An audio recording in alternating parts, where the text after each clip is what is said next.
بسم اللہ الرحمن الرحیم۔ رات کے تقریباً 10 بج رہے تھے جب میں نے چیختے ہوئے اپنے گھر کی دہلیز پار کی تھی۔ یہ گھر میرا کہاں تھا؟ گھر میرے ماموں کا تھا۔ میں اپنے ماں باپ کی وفات کے بعد اسی گھر میں ماموں ممانی کا بوجھ بن کر رہ رہی تھی۔ بچپن میں تو مجھے کچھ احساس نہیں ہوا تھا، لیکن آج احساس ہو رہا تھا کہ یہ گھر واقعی ہی میرا نہیں ہے۔ میرے سر پر تو چادر بھی نہیں تھی، ماموں ممانی گھر نہیں تھی۔ جب میرے ماموں کا بیٹا میرے کمرے میں داخل ہوا، مجھے تو یقین ہی نہیں آیا کب ہم سب بڑے ہو گئے تھے اور ہمارے درمیان بہن بھائیوں والی محبت کہیں ختم ہی ہو گئی تھی۔ سلسلے کہیں اور جا رہے تھے۔ اگرچہ میں اب بھی شاکر کو اپنا بھائی ہی مانتی تھی، پر اس کی نظریں میرے ساتھ بدل گئی تھیں۔ اس کی آنکھوں میں صاف ہوس نظر آ رہی تھی۔ اس سے پہلے کہ وہ بھیڑیا بن کر مجھے نوچ لیتا، میرا دامن داغدار کر دیتا، میں نے خود کو بچاتے ہوئے کھڑکی کی طرف دیکھا اور کھڑکی پر بیٹھ گئی۔ وہ میری طرف دیکھ کر ہنسنے لگا۔ کہاں جاؤ گی بھاگ کر؟ کیا نیچے چھلانگ لگا دو گی؟ تم میں اتنی ہمت ہے کہ یہ گھر چھوڑ کر جا سکو؟ وہ مجھے دیکھ کر مغرور ہونے لگا، جیسے ہی کوئی شکاری اپنے شکار کو بے ہوش کر کے خوش ہوتا ہے۔ بالکل ویسے ہی خوشی اور فاحشانہ مسکراہٹ اس کے چہرے پر بھی تھی۔ یہ بات میرے دل میں کسی روشن ستارے کی مانند تھی۔ یہ میرا ایمان تھا کہ کوئی بھی مرد کسی عورت کی عزت کو تب تک نقصان نہیں پہنچا سکتا جب تک وہ خود نہ چاہے۔ اور پھر میں نے واقعی ہی اس 15 فٹ اونچی چٹان سے چھلانگ لگا دی۔ شاکر بھی حیران رہ گیا تھا کہ میں، بلی سے ڈر جانے والی ایک معصوم سی نازک کومل لڑکی، کیسے اتنی بہادری کا مظاہرہ کر سکتی ہوں۔ پر جب انسان کی جان پر بن آئے اور عورت کی عزت پر، تو وہ کچھ نہیں دیکھتی۔ میں نے بھی ایسا ہی کیا تھا اور یہ اللہ کا معجزہ تھا کہ میں 15 فٹ دیوار سے گرنے کے باوجود بھی صحیح سلامت تھی۔ میری ٹانگوں میں جان تھی۔ شاکر شاید دروازے سے نکل کر واپس نیچے آتا اور مجھے دیکھتا، اٹھاتا اور کمرے میں لے کر جاتا، پر اس سے پہلے ہی میں اٹھ کر گھر کی دہلیز کو پار کر چکی تھی۔ میں نے سوچ لیا تھا کہ میں اس گھر میں دوبارہ کبھی نہیں آؤں گی جہاں میری عزت ہی محفوظ نہ ہو۔ ماموں ممانی کے جاتے ہی مجھے اپنے آپ بہت بے بس لگتا تھا۔ نہ جانے ممانی مجھے اکیلا چھوڑ کر کیوں چلی جاتی تھی؟ کیا وہ چاہتی تھی کہ میں بے مول ہو جاؤں ان کے بیٹے کے ہاتھوں، جبکہ وہ اس سے کئی بار میرے ساتھ ایسے دست درازی کرتے دیکھ چکی تھی؟ اور اب بھی انہوں نے ایسا ہی کیا تھا۔ اس کو سراسر نظر انداز کر کے گھر سے چلی گئی۔ میری تو جیسے پریشانی کی گھر سے نکلتے وقت مجھ میں ہمت آ گئی، کیونکہ میں جب کھڑکی سے چھلانگ لگائی، اس کے بعد میرا ڈر ختم ہو چکا تھا۔ مجھے کسی چیز کی پرواہ نہیں تھی۔ میں اندھا دھند بھاگتی جا رہی تھی۔ میں نے پیچھے مڑ کر نہیں دیکھا تھا۔ چلتے چلتے میں کہاں آ گئی مجھے نہیں پتا، لیکن کہتے ہیں کہ گھر سے باہر نکلتے ہی عورت کے پیچھے 5 شیطان آ جاتے ہیں۔ شیطان نہ بھی آئیں تو زمانے کی گندی نظریں بھی عورت پر آ جاتی ہیں۔ اور ایسا ہی میرے ساتھ بھی ہوا تھا۔ میں نے ایک آدمی کو دیکھا جو کافی دیر سے میرا پیچھا کر رہا تھا۔ میں اسے دیکھ کر کانپ کر رہ گئی تھی۔ میری تو جیسے ریڑھ کی ہڈی میں سردی کی ایک لہر دوڑ گئی تھی۔ مجھے لگا آج میں کہیں دفن ہو کر رہ جاؤں گی۔ میرا دل بہت بری طرح دھڑک رہا تھا۔ اور پھر میں نے ایک بازار کی طرف دوڑ لگا دی۔ حیرت کی بات تو یہ تھی کہ وہ آدمی اب بھی میرے پیچھے دوڑ رہا تھا۔ مجھے تقریباً یقین ہو چکا تھا کہ وہ میرے پیچھے ہی بھاگ رہا ہے۔ مجھے وہ ایک بے بس لاچار لڑکی دیکھ کر اپنے فائدے کے لیے اٹھانا چاہ رہا تھا۔ میں نے سوچ لیا تھا کہ میں اس آدمی کے ہاتھ نہ آؤں گی، اسے نقصان پہنچانے کی کوشش کروں گی، لیکن رستے میں ایسی کوئی سخت چیز نہیں تھی، ورنہ مجھے اینٹ بھی ملتی تو میں اس کا سر پھاڑ دیتی۔ مجھے اپنی عزت بچانے کا حق تھا، پر تبھی میری نظر ایک دکان کے شٹر پر پڑی جو نیچے سے تھوڑا سا کھلا ہوا تھا۔ میں نے فوراً ہی اس دکان کی طرف قدم بڑھائے، شٹر سے اپنے چھریرے بدن کو گزارا اور فوراً سے شٹر کو نیچے کر دیا۔ وہ آدمی شاید باہر کھڑا رہا ہوگا، کیونکہ میں نے شٹر کو نیچے بند کرنے کے بعد اپنے باری وجود کو اس کے ساتھ ڈال دیا تھا۔ شٹر اب کھل بھی نہیں سکتا تھا۔ میں بہت مطمئن تھی کہ میں نے خود کو بچا لیا۔ دکان میں ہلکی سی روشنی تھی۔ میں نے سوچا کہ آخر یہ دکان کھلی کیوں ہوئی ہے جبکہ باقی دکانیں بند تھیں؟ تب میرے ذہن میں ایک عجیب سی بے چینی اور ایک عجیب سا درد تھا۔ کہیں اس دکان میں کوئی اور بھی نہ ہو؟ میں نے اس سے آگے نہیں سوچ سکتی تھی، پر ابھی یہ بات سوچ رہی تھی کہ مجھے ایک کھردرے ہاتھ کا احساس ہوا۔ میرے تو جسم کو جیسے بجلی کا جھٹکا لگا تھا۔ میں نے پیچھے مڑ کر دیکھا تو ایک انتہائی کریہا شکل کا آدمی کھڑا تھا۔ مجھے لگا جیسے میں کوئی خواب دیکھ رہی ہوں۔ وہ ایک داڑھی مونچھ والا نوجوان تھا جو میرے پیچھے کھڑا مسکرا رہا تھا۔ میں اسے دیکھ کر ڈر گئی۔ میرے ساتھ تو آگے کھائی پیچھے کنواں والی بات ہوئی تھی، وہیں پر ساکت کھڑی رہ گئی تھی۔ تبھی اس نوجوان نے دیوار پر ہاتھ لگا کر بجلی کا بٹن آن کر دیا۔ پوری دکان میں روشنی پھیل گئی تھی۔ اب میری اس آدمی کی شکل پر نظر پڑی تو وہ ایک معقول سا انسان لگ رہا تھا۔ اندھیرے میں وہ بہت ہی زیادہ خوفناک محسوس ہو رہا تھا۔ آگے بڑھ کر خود کو اندر سے مزید اچھی طرح سے بند کر لیا اور میری طرف دیکھنے لگا۔ مجھے لگا یہ اب مجھے ایک شکار سمجھ کر اس دکان میں بند کر دینا چاہتا ہے۔ میں ابھی دفاعی منصوبہ سوچ ہی رہی تھی کہ اس نے مجھے ہاتھ سے اشارہ کر کے کہا، آپ بالکل بھی پریشان نہ ہوں، میں ایسا ویسا انسان نہیں ہوں۔ آپ فکر مت کریں، میں آپ کو کوئی نقصان نہیں پہنچاؤں گا۔ میں اس آدمی کی بات سن کر تھوڑی تو پریشانی کم ہوئی، لیکن ابھی بھی میں اس پر کیسے بھروسہ کر سکتی تھی؟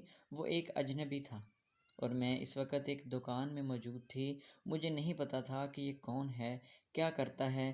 پھر وہ میرے قریب آ کر بولا، دیکھو میں چاہوں تو ابھی تمہارے ساتھ کچھ بھی کر سکتا ہوں، لیکن میں ایسا نہیں کروں گا کیونکہ میرے ماں باپ نے میری تربیت ایسی نہیں کی۔ میں تمہاری حفاظت کروں گا۔ ایک محافظ بن کر اس لڑکے کی یہ بات واقعی میرے دل پر اثر کر گئی تھی، کیونکہ رات کے اس پہر میں کوئی بھی مجھے بچانے نہیں آ سکتا تھا۔ وہ چاہتا تو میری تنہائی کا فائدہ بھی اٹھا سکتا تھا، پر ایسا کچھ بھی نہیں ہوا تھا۔ وہ جا کر پیچھے صوفے پر بیٹھ گیا اور بولا، تم چاہو تو رات بھر یہاں رک سکتی ہو، صبح کہیں اور چلی جانا۔ ابھی تم اس دکان سے نکلو گی، وہ آدمی اپنے 2-3 اور ساتھیوں کو لے کر آ گیا ہوگا۔ وہ تو تمہیں نوچنے کے چکر میں ہوگا، بلکہ اس بات کی فکر کرو کہ کہیں وہ اس دکان کا شٹر توڑ کر اندر آنے کی کوشش نہ کرے۔ میں اور بھی ڈر گئی۔ میں نے کہا، اگر اس نے ایسا کیا تو کیا ہوگا؟ بولا کہ فکر کی کوئی بات نہیں، میں تمہیں اس دکان کے گودام میں چھپا دوں گا، اس پر لوہے کا دروازہ ہے، وہاں پر کوئی بھی نہیں آ سکتا۔ اور پھر میں ہوں نا، میری دکان دفاع نظام میں بھی مضبوط ہے، بالکل فکر نہیں کرو۔ یہ سن کر میں رونے لگی۔ میں نے کہا، تم مجھے لوہے کے دروازے والے گودام میں چھپا دو۔ وہ آدمی بہت خطرناک لگ رہا تھا۔ اگر وہ اپنے دوستوں کے ساتھ واپس آ گیا تو میرا کیا ہوگا؟ ابھی ہم یہ باتیں کر ہی رہے تھے کہ واقعی اس دکان کے شٹر پر عجیب سا شور محسوس ہوا۔ اس نے بھی پریشان نگاہوں سے مجھے دیکھا اور مجھے اندر لے گیا۔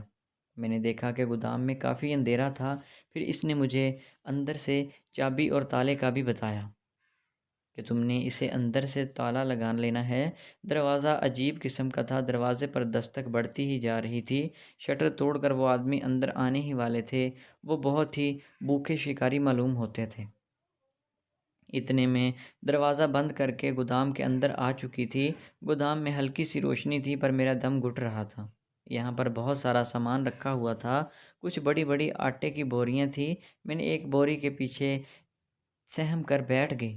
میں نے سوچا، اگر یہ لوگ لوہے کا دروازہ توڑ کر اندر آئے تو کیا ہوگا؟ پر ایسا نہیں ہو سکتا تھا، کیونکہ لوہے کا دروازہ واقعی بہت مضبوط تھا اور شاید یہ یہاں سامان کی حفاظت کے لیے بنایا گیا تھا۔ مجھے آوازیں صاف اندر آ رہی تھیں، دروازہ ٹوٹنے کا سوال ہی پیدا نہیں ہوتا تھا۔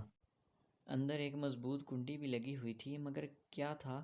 وہ آدمی اندر آ کر دکاندار کے ساتھ بدتمیزی کرنے لگے۔ دکاندار سے پوچھنے لگے کہ تم کون ہو؟ یہاں ایک لڑکی گھس آئی ہے۔ بولا کہ بھائی تم شراب کے نشے میں لگتے ہو، یہاں کوئی لڑکی نہیں آئی، یہ تو میرے چچا کی دکان ہے اور میں یہاں حفاظت پر مامور ہوں۔ وہ آدمی کافی زیادہ ڈنگی مشینی کرنے کے بعد وہاں سے چلے گئے، پر میں بہت بری طرح گھبرا چکی تھی۔ میرا پورا وجود پسینے سے شرابور ہو چکا تھا۔ اس نے دوبارہ گودام کا دروازہ نہیں کھولا، شاید وہ ان کے جانے کا انتظار کر رہا تھا۔ پھر صبح تک اس نے مجھے یہیں گودام میں ہی رکھا۔ اپنی دکان کا شٹر بند کرنے کے بعد اس نے باہر محتاط آواز میں مجھے کہا کہ تم ڈرنا مت، یہیں پر رہنا، وہ لوگ دوبارہ بھی آ سکتے ہیں۔ صبح ہو گئی تو میں تمہیں کہیں لے جاؤں گا۔ میں اس کی بات سن کر اطمینان سے بیٹھ گئی۔ میں نے ایک آٹے کی بوری پر اپنا سر رکھ کر سونے کے لیے لیٹ گئی، کیونکہ میری آنکھیں نیند سے بوجھل ہو رہی تھیں۔ شاید وہ رات کے 2 بج رہے تھے۔ مجھے اتنی لیٹ تک جاگنے کی عادت نہیں تھی۔ میں سو گئی تھی، خود کو واقعی محفوظ پناہ گاہ سمجھ کر۔ اگر وہ آدمی برا ہوتا تو یقیناً مجھے ان لوگوں کی خاطر ان کے سامنے پیش کر دیتا۔ یا پھر اتنا بڑا وہ رزق میرے لیے نہ لیتا؟ خدا کا شکر ہے کہ اس کی دکان میں گودام موجود تھا اور اس نے بروقت مجھے چھپا دیا۔ میں خود کو محفوظ محسوس کر رہی تھی۔ صبح میری آنکھ کھلی تو وہ میرے منہ اندھیرے ہی وہاں سے چلا گیا۔ بولا کہ لوگ میرے چچا کو آ کر بتا دیں گے، اور واقعی میں یہ دکان صرف میری نہیں ہے، میرے چچا کی بھی ہے۔ میں بہت خوش تھی کہ چلو میری جان بچ گئی ہے۔ رات کو ہونے والے خوفناک واقعے نے تو میرے دل کو جیسے ہلا کر رکھ دیا تھا۔ میں پریشان بھی تھی کہ اب میں آگے کیا کروں گی۔ تبھی وہ کہنے لگا، میں تم سے ایک بات کرنا چاہتا ہوں۔ تم ایک شریف لڑکی ہو، اگر چاہو تو مجھ سے شادی کر سکتی ہو، میں تمہیں ساری زندگی خوش رکھوں گا۔ اس بات کو سن کر میں بہت حیران ہو گئی تھی۔ شرافت پر پہلے ہی یقین آ چکا تھا، پر میں یہ نہیں جانتی تھی کہ یہ لڑکا آگے کیا کام کرتا ہے، کاروبار روزگار کیا ہے۔ اس وقت میں اتنی حواس باختہ تھی کہ میں نے شادی کے لیے حامی بھر لی۔ میں نے کہا کہ تم مجھے جہاں رکھو گے میں رہ لوں گی۔ میں اپنے ماموں کے بیٹے کے رویے کی وجہ سے اپنے گھر سے نکلی تھی، پر مجھے نہیں پتا تھا کہ دنیا اتنی بھیانک ہو گئی ہے۔ وہ لڑکا میری بات سن کر بہت پریشان لگ رہا تھا، پھر بولا، میں تمہیں تو نہیں بتا سکتا کہ میرا پیشہ کیا ہے، لیکن میں تمہیں اس بات کا یقین دلاتا ہوں کہ میں تمہیں ہمیشہ خوش رکھوں گا۔ اس کی باتوں نے مجھے نیا حوصلہ دیا تھا، پر تقریباً 1 گھنٹے کے سفر کے بعد وہ ایک خستہ سے گھر میں پہنچ گیا۔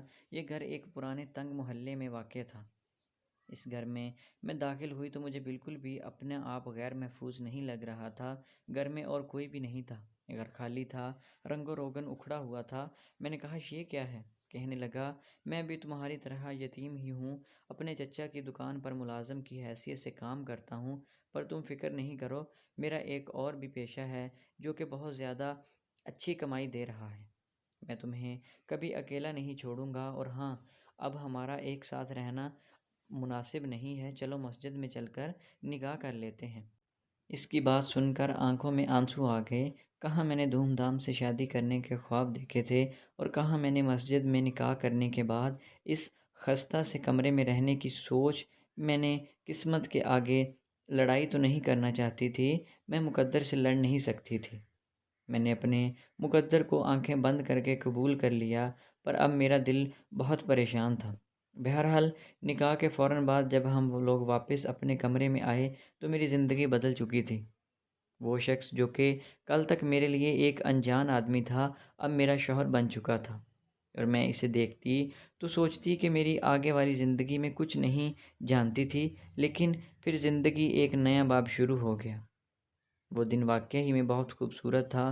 محبت کرنے والے اگر کسی صحرا میں بھی ہوں تو اسے گل و گلزار کر دیتے ہیں۔ میں نے کسی سے کوئی بات نہیں کرنی تھی، اب میری زندگی صرف اور صرف اسی لڑکے کے ساتھ تھی جس کا نام سلمان تھا۔ سلمان واقعی ہی زندگی سے بھرپور انسان تھا، لیکن ابھی تک مجھے یہ نہیں پتا تھا کہ سلمان کا روزگار کیا ہے۔ وہ بس جب سے میرے ساتھ آیا تھا خاموش ہی رہنے لگا تھا۔ کہنے لگا کہ تمہارے لیے زندگی کی ہر سہولت مہیا کروں گا، یہ مکان بھی میرے پچھلے مہینے ہی لیا ہے، تم فکر نہیں کرو، کچھ ہی دنوں میں بہت امیر ہو جاؤں گا، پھر تمہیں دنیا کی ہر سہولت دوں گا۔ میں اپنے شوہر کی بات سن کر حیران اس لیے بھی ہوتی تھی کہ وہ مجھے ہر سہولت کیسے دے سکتا ہے، اس مکان میں مجھے رکھ کر آخر وہ سبز خواب کیوں دکھا رہا ہے۔ پر میں نہیں جانتی تھی کہ میرے شوہر کی زندگی کے پیچھے کتنی بھیانک داستان چھپی ہوئی ہے۔ ہمیں ساتھ رہتے ہوئے تقریباً 1 ہفتہ ہو گیا تھا۔ میرے شوہر روز مجھے نئے کپڑے اور تحائف لا کر دیتے تھے۔ اس کے پاس لگتا تھا کہ مجھے بہت پیسہ تھا۔ اگلی ہی صبح اس نے ڈھیر سارا راشن بھی گھر میں ڈلوا دیا اور بولا، پہلے تو صرف میں ہی کھانے والا تھا، اب تم بھی ہوگی، تو ہمیں زیادہ راشن کی ضرورت پڑے گی، اور ہاں، اب میں زیادہ دیر باہر سے نہیں کھا سکتا، تم گھر میں کھانا پکانا شروع کر دو۔ میں اپنے شوہر کے پراسرار رویے پہ پریشان بھی ہو جاتی، اور پھر یہ سوچ کر صبر کر لیتی کہ بھلا میرا کیا جاتا ہے، میں بھی تو ایک قابل رحم حالت میں زندگی گزار رہی تھی۔ اب اگر عزت کی روٹی چھت تلے مل رہی ہے تو مجھے خدا کا شکر ادا کرنا چاہیے۔ میں خاموشی سے اپنی زندگی گزار ہی رہی تھی، پر اس بات سے بالکل ہی بے خبر تھی کہ زندگی میں ایک نیا طوفان، ایک نیا تہلکہ آنے والا ہے۔ میرے شوہر خواتین کی بہت سارے کپڑے، جوتے اور کچھ ایسی سادہ چادریں بھی لا کر رکھتے تھے جو کہ بوڑھی عورتوں کے متعلق تھی۔ حالانکہ میں گھر میں سادے کپڑے پہنتی تھی، پر پھر بھی جوان لڑکیوں کی طرح اپنے لباس کو شوق رہتی تھی۔ میرا شوہر سفید رنگ کی 2 چادریں گھر میں لایا اور بولا کہ یہ کبھی بھی ضرورت پڑ سکتی ہے، اور پھر 3 دن کے بعد رات کے وقت جب گھر کے دروازے پر دستک ہوئی، میرے شوہر نے مجھے کہا کہ تم جا کر دروازہ کھولو، اور ہاں، آگے کوئی بات نہیں کرنا۔ اگر کوئی پوچھے کہ انم یہاں ہے تو کہنا جی ہاں، تھوڑا انتظار کریں، میں انہیں بھیج دوں گی۔ میں حیران تھی۔ بہرحال جلدی میں نے زیادہ بحث نہیں کی۔ میں نے جا کر دروازہ کھولا تو سامنے ایک عورت کھڑی رو رہی تھی۔ میں اسے دیکھ کر حیران ہوئی۔ میں اس سے پہلے کہ اس سے پوچھتی تو کہنے لگی کہ انم ہے گھر میں بس ہاں میں سر ہلا دیا۔ اچھا، اسے بھیج دو، محلے میں فوتگی ہو گئی ہے، نادیہ بی بی کی بڑی بیٹی کی وفات ہو گئی ہے۔ وہ عورت یہ کہہ کر چلی گئی۔ میں نے دروازہ بند کیا۔ میرا شوہر بیڈ کے پیچھے سے نکل آیا اور بولا کہ یہ عورت کیا کہہ رہی تھی؟ میں نے کہا کہ کسی فوتگی کی خبر دے کر گئی ہے۔ یہ نادیہ باجی کی بڑی بیٹی آپ کو کیا لگتی تھی؟ میری بات پر میرے شوہر نے کہا جلدی کرو، میرے پاس وقت نہیں ہے۔ میں نے کہا آپ نے کیا کرنا ہے؟ بولے مجھے جانا ہے، میں فوتگیوں پر ہی تو جاتا ہوں، اور ہاں، اس بات پر شور مت مچانا، میں مردوں کو غسل دیتا ہوں، مجھے یہ لوگ انم کے نام سے جانتے ہیں۔ یہ کہہ کر میرے شوہر نے ایک بڑی سی چادر اوڑھ لی جو کہ عورتوں کی چادر تھی۔ میں اپنے شوہر کو دیکھتی رہ گئی۔ مجھے لگا کہ وہ شاید ویسے ہی چادر اوڑھ رہے ہیں، پر پھر اپنے کپڑے بھی تبدیل کر دیے اور ایک عورت کے کپڑے پہن کے ہلکا ہلکا میک اپ کیا، چہرے سے شیو کی، مکمل تیار ہو کر ایک سفید رنگ کی چادر اوڑھی اور گھر سے نکل گئے۔ میں حیران پریشان تھی۔ میں ان سے پوچھتی رہ گئی کہ وہ کہاں جا رہے ہیں، اس طرح عورتوں کا حلیہ کیوں اپنا رہے ہیں؟ پر وہ تو جیسے ہوا کے گھوڑے پر سوار تھے، عورت کا حلیہ لے کر وہ گھر سے نکلے۔ میں پوچھتی رہ گئی کہ آخر وہ کہاں گئے ہیں؟ ایسا تو ان کو نہیں کرنا چاہیے تھا۔ ایک مرد کو مرد بن کر ہی زندگی گزارنی چاہیے، ورنہ تو اس سے کوئی بھی مطمئن نہیں ہو سکتا۔ میں سوچ رہی تھی وہ آئیں گے تو ان سے ضرور اس بارے میں بات کروں گی۔ بالآخر اگلی صبح 10 بجے وہ گھر آئے۔ میں نے دیکھا آتے ہی انہوں نے کپڑے تبدیل کیے اور سو گئے۔ میں سوچتی رہ گئی کہ میں نے ان سے کوئی بات کرنی تھی۔ شام کو 4 بجے وہ جاگے تو میں ان پر برس پڑی۔ یہ کیا طریقہ ہے؟ آپ کیا یہ کاروبار ہے؟ آپ نے مجھے اس بارے میں ہوا بھی نہیں لگنے دی۔ اگر ایسی باتیں تو مجھے شروع میں ہی بتا دیتے کہ آپ یہ کیا کام کرتے ہیں۔ عورت بن کر بھلا محلے میں کتنے عرصے تک رہ سکتا ہے بندہ؟ میرے شوہر نے میرے منہ پر ہاتھ رکھ دیا اور بولے کہ آہستہ بولو، خدارا مجھے اس محلے میں تم بدنام نہ کر دینا۔ دیکھو میری نیت بری نہیں ہے، میرے ماں باپ بچپن میں ہی فوت ہو گئے تھے، میری کہانی تم سے ملتی جلتی ہے۔ میں نے آج تک کوئی غلط کام نہیں کیا، لیکن حالات نے مجھے اس نہج پر لا کر کھڑا کر دیا کہ میں ایک مردوں کو نہلانے والی عورت بن گیا۔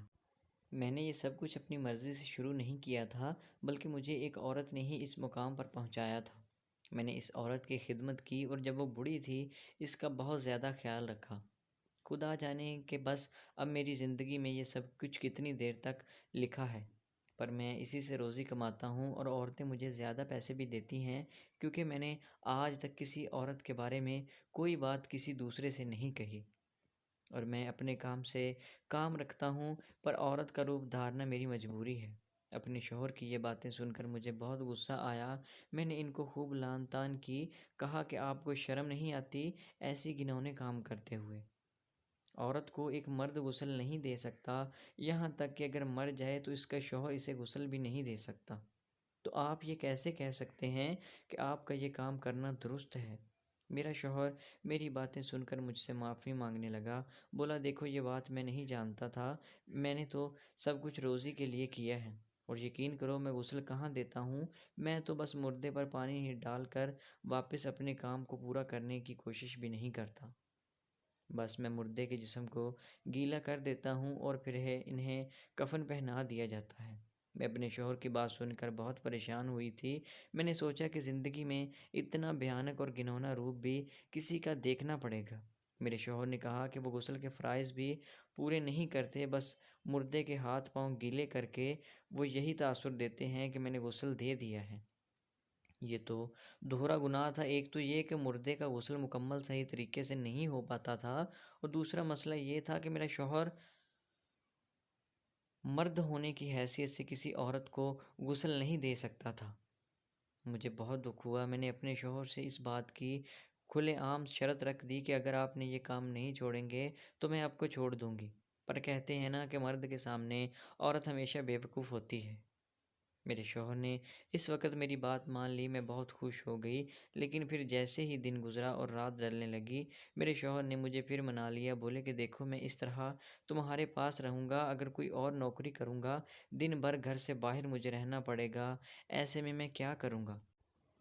میری تو زندگی کبھی بھی سکون سے نہیں گزرے گی۔ میں اپنے شوہر کی باتیں سن کر اور بھی پریشان ہو گئی۔ میں نے سوچا یہ بھی صحیح ہے، اگر میرا شوہر میرے پاس رہے گا تو میرا بھی دل لگا رہے گا، ورنہ اس ویرانے میں کیسے رہ سکوں گی؟ میرے شوہر نے بتایا کہ ایسے کام تو بہت کم ہوتے ہیں، کہیں 10-15 لوگ کی وفات ہوتی ہے، مجھے جانا پڑتا ہے، پر میرا اتنا پیسہ بن جاتا ہے کہ میں بقیہ زندگی آرام سے گزار سکوں گا۔ میں اپنے شوہر کی باتوں میں آ گئی، پر میں یہ نہیں جانتی تھی کہ قدرت کا بھی ایک قانون ہے۔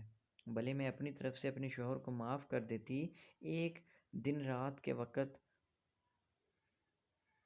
میرے شوہر کو کسی نے آ کر دروازے پر دستک دے کر بلایا۔ میرا شوہر ایک عورت بن کر زندگی جی رہا تھا۔ اس شخص نے کہا کہ میری بیوی فوت ہو گئی ہے، نعیمہ کو بھیج دیں۔ اس نے تو مجھ سے صحیح طریقے سے بات بھی نہ کی، وہ غمگین تھا، شاید محلے میں ہی وفات ہوئی تھی۔ میرا شوہر کہنے لگا یہ عورت بہت نیک تھی، میں اسے جانتا تھا۔ عورت کا نام شمشاد بیگم تھا اور اس کا شوہر کسی اچھے عہدے پر فائز تھا۔ بہرحال یہ بات تو صاف تھی کہ وہ عورت بہت مشہور اور نیک بھی تھی۔ ان کی نیکی کے قصے میں نے بھی سن رکھے تھے۔ وہ کبھی کسی ساحل کو اپنے گھر سے خالی ہاتھ نہیں جانے دیتی تھی، مگر مجھے یہ بات سمجھ نہ آئی تھی کہ میرے شوہر کے علاوہ اس محلے میں غسل دینے والی اور کوئی بھی عورت نہ تھی۔ میں بے صبری سے ان کے واپس آنے کا انتظار کر رہی تھی۔ کافی دیر گزر گئی، وہ واپس نہیں آئے۔ عموماً ایسے وقت میں جب وہ واپس آ جایا کرتے تھے، لیکن آج میرے شوہر کو بہت دیر ہو گئی تھی۔ میں رات کو جاگتی رہی، یہاں تک کہ صبح فجر کی اذان ہونے لگی۔ دروازے پر زوردار دستک ہوئی تو میں نے دیکھا تو میرا شوہر باہر کھڑا، ہانپتا کانپتا، جیسے کسی نے اسے مار دیا ہو یا پھر اسے موت کی خبر دے دی ہو۔ وہ بہت پریشان لگ رہا تھا۔ آتے ہی دروازہ بند کیا اور بستر پکڑ کر لیٹ گیا اور زور زور سے رونے لگا۔ اس کے چہرے پر آنسو پھیلے ہوئے تھے، وہ بہت زیادہ پریشان لگ رہا تھا۔ اس کو دیکھ کر مجھے بھی رونا آ رہا تھا۔ میں نے کہا کہ آپ کو کیا ہوا ہے؟ اتنا رو کیوں رہے ہیں؟ کیا اس عورت کی وفات کا غم ہے؟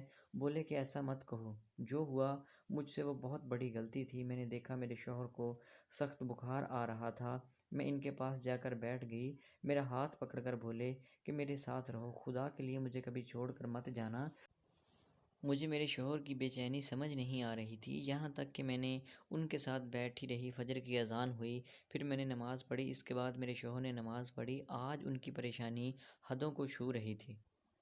میں نے دیکھا تو 2-3 دن انہیں بخار رہا تھا۔ پھر جب وہ ٹھیک ہوئے تو انہوں نے مجھے بڑی عجیب بات بتائی۔ کہنے لگے کہ سائمہ، میں نے تو اس عورت کے جنازے پر اسے غسل دینے گیا تھا، میں نے یہ بات بھی سن رکھی تھی کہ اسے کبھی کسی نے آج تک بے نقاب نہیں دیکھا۔ بہت نیک عورت تھی، تہجد گزار تھی۔ میں نے سوچا میں تو بس غسل دوں گا، لیکن ایک تجسس میرے دل میں تھا کہ عورت کا چہرہ کیسا ہوگا، وہ کیوں اتنی مشہور تھی، اتنی نیک عورت، کسی نے آج تک اسے نہیں دیکھا تھا، یعنی کبھی کسی مرد نے اس کے چہرے پر نظر نہیں ڈالی تھی۔ وہ جوانی میں فوت ہو گئی تھی، یہ بھی عجیب معاملہ تھا۔ یہ باتیں سوچتا ہوا جب میں اس جگہ پر پہنچا جہاں میت کو رکھا گیا تھا، تو اندر داخل ہوتے ہی میرے چہرے پر زوردار تھپڑ پڑا۔ مجھے لگا کہ کسی نے شرارت کی ہے، پر میرے سامنے انتہائی کریہ شکل والے آدمی کو دیکھا جس نے مجھے لال زبان دکھائی۔ اس کی آنکھیں بھی لال تھیں، میں تمہیں بتا نہیں سکتا وہ کتنا خوفناک تھا، پر میں جھوٹ نہیں بول رہا، وہ بالکل سچ تھا۔ میں نے اسے اپنی آنکھوں سے دیکھا تھا۔ میں اپنے شوہر کی بات سن کر دہل گئی تھی۔ شاید کہ میرے شوہر کو اپنے کیے کی سزا مل گئی تھی، اور شاید یہ ان کی اچھی نیت تھی جس کی وجہ سے میرے شوہر کو اللہ نے اس کام سے بچا لیا، ورنہ اگر انہیں قدرت ایک بار سزا دیتی، ایک بار رسی کھینچی، تو نہ جانے ان کا کیا حشر ہوتا۔ اس واقعے کے بعد انہوں نے یہ پیچا چھوڑ دیا، محلے والوں نے بھی، نعیمہ ہمیشہ ہمیشہ کے لیے فوت ہو گئی۔ اور میں نے اپنے شوہر کے ساتھ مل کر ایک چھوٹا سا کاروبار شروع کیا جو آج ماشاءاللہ اچھا جا رہا ہے اور ہمیں اس سے منافع بھی ہو رہا ہے۔ خدا میرے شوہر کو ہمیشہ خوش رکھے اور ان کے اس گناہ کو معاف کر دے۔ آپ کا کیا خیال ہے؟ کیا میرے شوہر کو معافی مل جائے گی یا پھر ہمیں اس گناہ کا کفارہ ادا کرنا ہوگا؟ بات ایسی تھی کہ کسی مفتی کو بھی نہیں بتا سکتے تھے۔ میری کہانی سننے والوں تمام لوگ مجھے مشورہ ضرور دیں۔ اگر کوئی عالم اور جید میری کہانی سن رہے ہیں تو وہ بھی مجھے اپنی قیمتی رائے سے ضرور آگاہ کریں تاکہ میں بھی زندگی میں پرسکون ہو سکوں۔ تو دوستو، آپ کو آج کی کہانی کیسی لگی؟ امید ہے کہ ویڈیو اچھی لگی ہوگی۔ اگر ویڈیو پسند آئی تو ہمارے چینل کو سبسکرائب کریں۔ ملتے ہیں نیکسٹ ویڈیو میں، تب تک کے لیے اللہ حافظ۔